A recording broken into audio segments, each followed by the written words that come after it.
नमस्कार, मैं हूं प्रभु चावला और तीखी बात में आज बारी है भारत के सूचना और प्रसारण मंत्री मनीष तिवारी की। आज तो बड़े खुश दिखाई दे रहे हैं आप। नमस्कार प्रभु जी। नमस्कार, नया वर्ष आपको मुबारक हो। आपको भी और आपके सारे श्रोताओं और दर्शकों को। आप अपना अच्छी खबर देंगे तो और अच्छा लगेगा उनको। तो ये प्रेस कॉन्फ्रेंस जो प्रधानमंत्री आपने कंडक्ट की, पहले कभी नहीं देखा मैंने। आईएनबी मिनिस्टर कंडक्ट करते हैं, शायद नॉर्मली प्रेस एडवाइजर करते हैं, अभी तक जो देखा मैंने। आपने की, इसके पीछे मकसद क्या था? इसका मुख्य मकसद ये था कि जो पत्रकार बंधुओं की एक शिकायत रहती थी, इसके बावजूद कि पिछले एक वर्ष में 200 सार्वजनिक भाषण प्रधानमंत्री जी ने दिए, जब अंदर बाहर गए देश के पत्रकारों से बात की, पर फिर भी एक आम चर्चा रहती थी कि भाई प्रधानमंत्री जी प्रेस से बात नहीं करते। अभी भी नहीं करते। तो इसलिए आज सारी प्रेस से बात हुई। नहीं, कई लोगों ने, मैं भी जानता हूं कई पत्रकारों को और एडिटर्स को जो पिछले 5 साल से 9 साल से इंटरव्यू मांग रहे हैं, उनको शायद अपॉइंटमेंट शक्ल देखने की भी नहीं बनी। पर सवाल ये कि ये तकलीफ भी दूर कर देंगे। ये जो शिकायत है आपकी और खासकर वरिष्ठ पत्रकारों की, प्रभु जी अगले 5 महीने में इसको भी दूर कर देंगे। उनके पास उन्होंने कहा कि फैसला 2014 करेगी। डॉक्टर मनमोहन सिंह ने फैसला कर ही दिया कि मेरे को जनता नहीं चाहती, मैं तो रिटायर हो रहा हूं। देखिए, माननीय प्रधानमंत्री, ये मान लिया इन्होंने कि 2014 के बाद मैं प्रधानमंत्री नहीं बनूंगा, जिस देश की जनता मेरे को नहीं चाहती। इसका मतलब 10 वर्ष तक उन्होंने इस देश का नेतृत्व किया। 10 वर्ष तक उन्होंने इस देश की बागडोर संभाले रखी। उसके बाद उन्होंने अपने विवेक से फैसला किया कि भाई 2014 में किसी और व्यक्ति को मौका मिलना चाहिए, और साथ साथ उन्होंने साफ तौर पर यह संकेत दे दिया कि जो नौजवान और उभरती हुआ नेतृत्व है, मैं ये चाहूंगा कि वो इस देश को और जो पिछले 10 वर्ष के काम हुए हैं उनको आगे लेके आज से 3 महीने पहले जब विदेश यात्रा से लौट रहे तब ऐसी बात नहीं की थी उन्होंने कि 2014 के बाद भी मैं सोचूंगा कि मैं अवेलेबल हूं कि नहीं हूं। उन्होंने आज रूल आउट नहीं किया था, आज उन्होंने रूल आउट कर दिया। आज मैं आपसे जो एक गोल्डन रूल है कि ऑफ द रिकॉर्ड जो बात होती है उसको बाहर नहीं करनी चाहिए, पर आज से 3 महीने पहले जब एडिटर्स गिल्ड प्रधानमंत्री जी से मिला था और उनका जो संवाद हुआ था, उसमें उन्होंने साफ तौर पर यह कह दिया था कि 2014 की जो प्रधानमंत्री की दावेदारी है, मैं उस श्रेणी में शामिल नहीं हूं। तो ये फैसला आज नहीं हुआ, पहले उन्होंने फैसला एडिटर्स गिल्ड को कहा था। ठीक बात है, आपने पर इनडायरेक्टली कहा था, स्पेसिफिकली जैसे नहीं, बिल्कुल किसी और को हैंड ओवर कर दूं। आपके किसी वरिष्ठ सहयोगी का सवाल था 2014 को लेके, उन्होंने साफ तौर पे ये कहा कि 2014 में मैं प्रधानमंत्री का दावेदार नहीं हूं। पर अब जो अनाउंस किया, इसका आपको लगता नहीं जो उनकी भाषा थी, जिस तरह का डिमीनर था, जिसको आप अंग्रेजी में बोलते हैं, अच्छी अंग्रेजी बोल लेते हैं, उसे लगता कि फ्रस्ट्रेशन थी उनके, कुछ कहने के लिए नहीं था? नहीं, मुझे नहीं लगता कि प्रधानमंत्री किसी भी तौर से निराश थे या हताश थे। उन्होंने पिछले 10 साल के जो काम हुए हैं उनको एक परिप्रेक्ष्य में जनता के सामने, लोगों के सामने, पत्रकारों के माध्यम से रखा, और उसके बाद जितने सवाल थे, जो सारे सवालों की बौछार हुई, 52 सवाल लोगों ने 52 सवाल किया। 52 सवालों में से कईयों के जवाब पूरे दिए ही नहीं उन्होंने। देखिए, हर सवाल का जो जवाब बनता था वो प्रभु जी ने दिया, उनको देना चाहिए था उतना दिया, बाकी उन्होंने नहीं दिया। मैं सवाल कहना कि उन्होंने कहा कि अपनी सुनाई कि हमारा जो है, मैं प्राउड हूं कि मैंने कोएलिशन चलाया। एक सेंटेंस उन्होंने बोला कि 10 साल लोग कहते थे कि मैं बना था प्रधानमंत्री तो कोएलिशन नहीं चलेगी, मैंने चला के दे दिया। यानी करप्शन होती रही, कंप्रोमाइज होते रहे। इसको सरकार को चलाना अपनी वो अचीवमेंट मानते हैं। किस तरह की सरकार को चलाना? अगर आप किसी भी सरकार का मूल्यांकन करें तो 5 बिंदुओं पे मूल्यांकन होता है।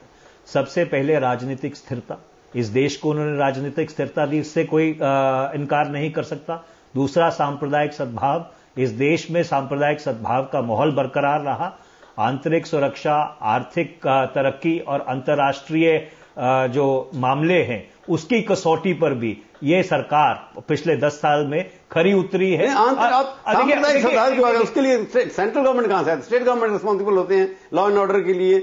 उसके लिए आप सेंटर का कहां से कंट्रोल आ गया? आतंकवाद की बात करते हैं, मैं समझ में आता कि आपने कहा अगर कोई प्रदेश सरकार सांप्रदायिक सद्भाव ना बरकरार रखे तो केंद्र सरकार की किस तरह की भूमिका रहती है वो हमने 2002 में देख ही लिया था। 2012 से लेकर अभी तक 50 दंगे हो चुके हैं। कितने लोग मर चुके हैं। मुजफ्फरनगर देखा आपने, वहां पर गए आप। अगर कहते कि हमने सांप्रदायिक दंगे को उठा के देखें, 2010-12 के अंदर जितने दंगे हुए पहले हुए नहीं थे 8 साल के अंदर। प्रभु जी, जो मुजफ्फरनगर में हुआ वो अत्यंत ही दुखद था, पर यह केंद्र सरकार इतनी संवेदनशील थी कि जब दंगा हुआ राष्ट्रीय एकता परिषद की बैठक बुलाई गई, वहां पे जितनी फोर्स की जरूरत थी फोर्स भेजी गई, प्रधानमंत्री खुद गए, श्रीमती सोनिया गांधी जी गई, श्री राहुल गांधी जी गए, अभी तक कैंप चलते रहे 2 मिनट तक वहां।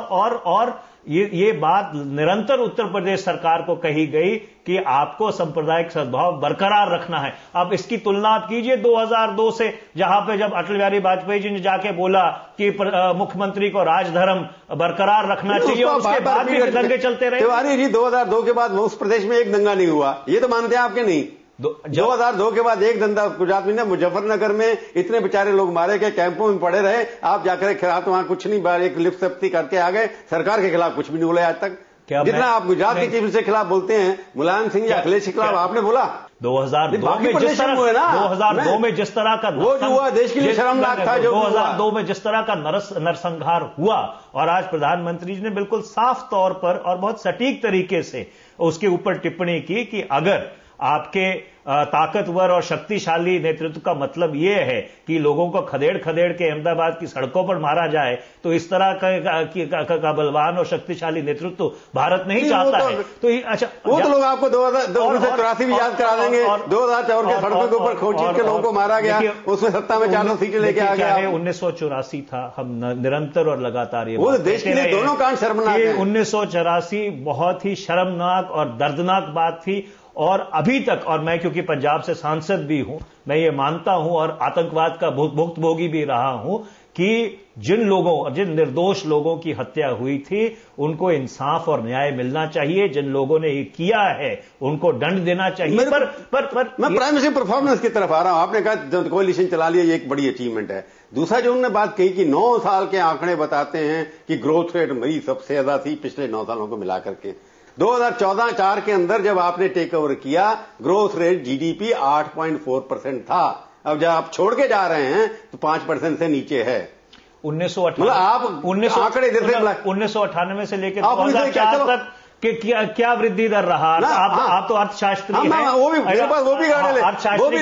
आंकड़े लेके आया, वो भी पढ़ देता हूं मैं आपके सामने। 5.8% एवरेज, 5.8% 1998 से लेकर 2004 और 2004 से लेकर 2013 8%। मैं आपको 9 साल 8%। आप जब टेक ओवर किया, आपकी बढ़िया सरकार थी, 8% दिया। जब आप छोड़ के जाएंगे किसी और के लिए तो 5.8%। मुझे एक बात बताइए, और दूसरा मैं बताता हूं, मुझे एक बात उससे पहले आपकी समर्थित सरकार थी। 1991 से लेकर 1997 तक आपकी समर्थित सरकार थी, उसकी एवरेज निकाल दीजिए। मुझे एक बात बताइए प्रभु जी कि आप अर्थशास्त्र के माहिर हैं। 2008 जैसा आर्थिक महामंदी क्या 1933 के बाद आई थी दुनिया में? और उसके बावजूद क्या 2009, 2010, 2011 में 9.5% आर्थिक वृद्धि दर नहीं रहा? ये भी तो यथार्थ है। 1991 के अंदर जब आपकी सरकार, जब 1998 के अंदर जिसको आप समर्थित करते हैं, पहले वाली सरकार को 97-98 तक गई है, तब $35 बिलियन यहां पर फॉरेन एक्सचेंज था। कंगली हो गई थी सरकार।